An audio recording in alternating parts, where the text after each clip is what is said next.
How fast can you climb? How fast can you achieve? How soon will your economic difficulties be over? And how soon can your nation and all of the nations of the world be raised up? Is it possible for one nation to be raised up while others are struggling?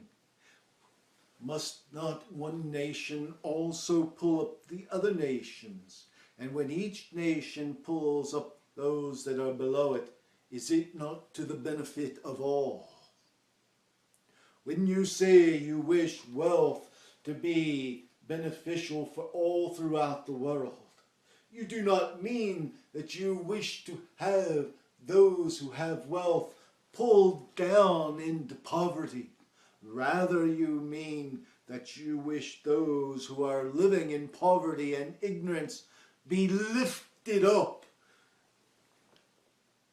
so they may live on the same level as those nations that do have and shall have always more and more.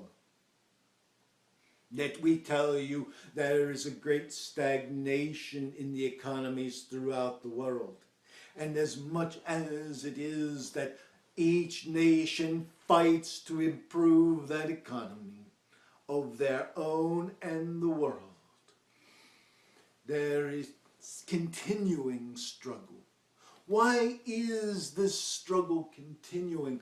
What has caused these financial difficulties? Well, some of these difficulties, of course, have been caused by improper government, by those who lust power, always seeking to make things seem better than they are for the public, so reality is never quite faced. Decade after decade, century after century, this is the case in all governments. Governments collapse because they do not face reality, and ultimately they must overtax their people to maintain armies, or to build projects, or simply to maintain that which is needed for the life of another nation. You know, it is even true that sometimes nations have managed to hide this by expansion or taxing a subservient nation. But ultimately, it always comes to an end. And the truth of the matter is that it ultimately is always caused not simply by taxation, but by a lifestyle that does not understand the basis upon which it is built. That is to say something even more grievous. Your financial woes ultimately do not come from the simple financial decisions of your government or of the people that would rule you. But your financial situation ultimately comes from a moral issue in the social reality of your government. Would you like us to say that again? Your financial situation ultimately is the manifestation of the moral issues that your society is built upon. And as a government, the morality of social issues is at the heart of financial success or failure.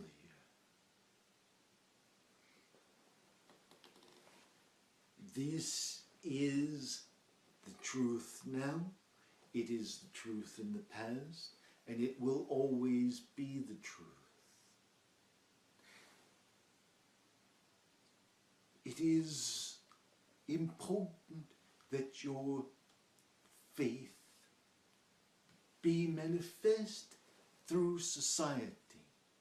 And society seeks the good of others, and the good of others is benefited how? Not just through proclaiming a religion, but through building an infrastructure that benefits everyone. That is roads. Today it is electricity or energy of some sort. It is your means of transportation, your means of communication. These are infrastructure. These are real tangibles. Education is an absolute moral priority. For education of the child, elimination of the ignorance in society brings people closer to God. For God is seen in all of the manifest world of science. Believe that? God is seen in all of the manifest world of science.